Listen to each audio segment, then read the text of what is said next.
Dans la vie, il y a des trucs qui m'énervent. Quand je me trompe de clé pour rentrer chez moi, quand un voisin essaye de défoncer ma porte,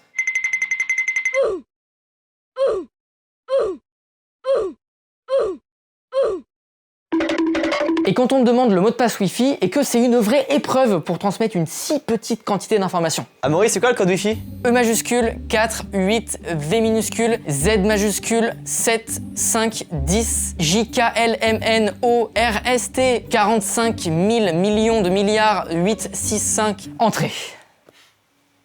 Ça marche pas. Oh, allez, c'est bon. Chaque jour, des dizaines d'amis subissent cette situation. Faites attention.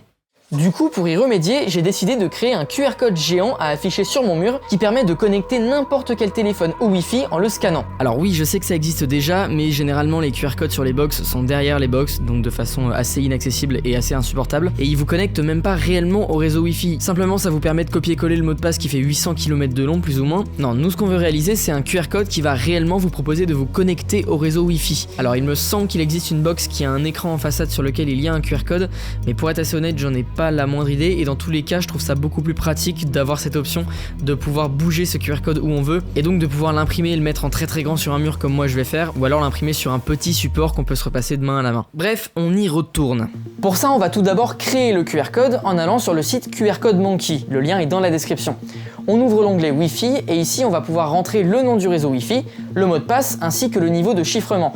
Dans notre cas, comme dans beaucoup d'autres cas, ce sera WPA, WPA2. On va ensuite cliquer sur créer mon code, puis sur fichier PNG pour le télécharger. On va ensuite convertir ce PNG en SVG. Attention, il ne faut pas utiliser l'option SVG directement sur le site QR Code Monkey puisqu'elle est beaucoup trop détaillée et ensuite à modéliser ça va être un enfer. On peut maintenant ouvrir Fusion 360 ou n'importe quel autre logiciel de modélisation 3D. On crée un rectangle de la taille qu'on veut, ça va être la taille finale de notre QR code. Dans mon cas, je vais mettre 29 cm de côté. Puis on va extruder ce carré sur 3 mm. Ensuite, on peut importer le fichier SVG qu'on a téléchargé et le coller sur la face du carré.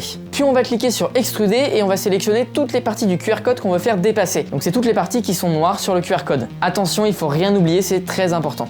Puis on extrude tout ça sur 5 mm.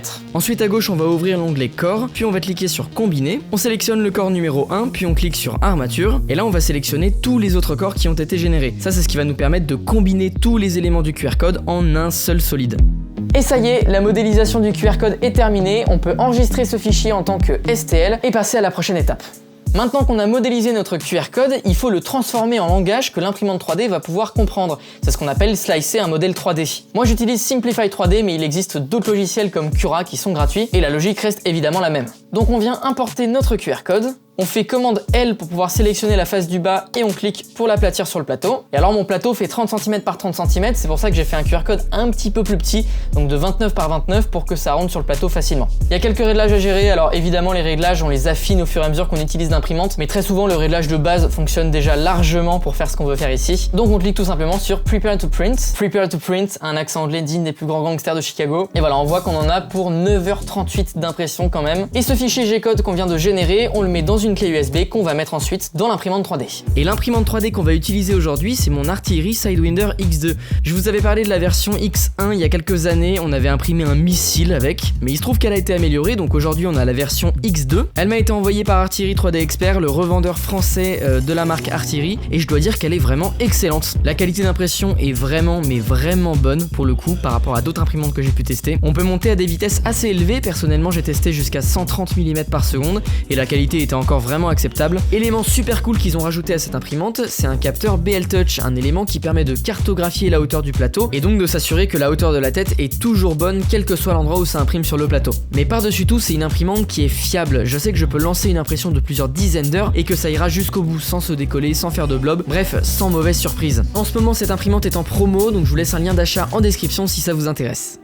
Ça y est, l'impression du QR code est terminée, je trouve ça vraiment unique comme concept d'avoir un QR code comme ça dans les mains. Petite technique, au milieu de l'impression, j'ai échangé le filament blanc par un filament noir, c'est ce qui m'a permis d'avoir uniquement la surface du QR code noir. On dirait vraiment que j'ai peint la surface, mais pas du tout, c'est vraiment juste un autre filament que j'ai mis. Et ça a été possible très facilement, notamment grâce à cette barre que j'ai installée au-dessus des imprimantes. Dites-moi ce que vous en pensez en commentaire, évidemment je vous laisse tout ce qu'il faut pour imprimer les pièces, etc. en description. Bref, le QR code est imprimé et maintenant il reste plus qu'à le fixer à un mur. Pour ça, ça, comme vous pouvez le voir, au milieu de chaque tag, j'ai mis un trou avec un biseau qui me permettra de faire passer une vis à placo pour fixer le QR code au mur, mais sans voir vraiment la vis. Et pour le kiff, j'ai aussi imprimé un petit panneau avec écrit Free Wi-Fi dessus qui va aller au-dessus du QR code. J'ai coulé un peu de résine UV dans une impression 3D et pour être assez honnête, le résultat est super cool. Dites-moi si ça vous intéresse d'en savoir plus sur ce process de résine UV. On pourrait carrément trouver un projet autour de ça et ça serait l'occasion pour moi de vous expliquer un petit peu comment ça fonctionne.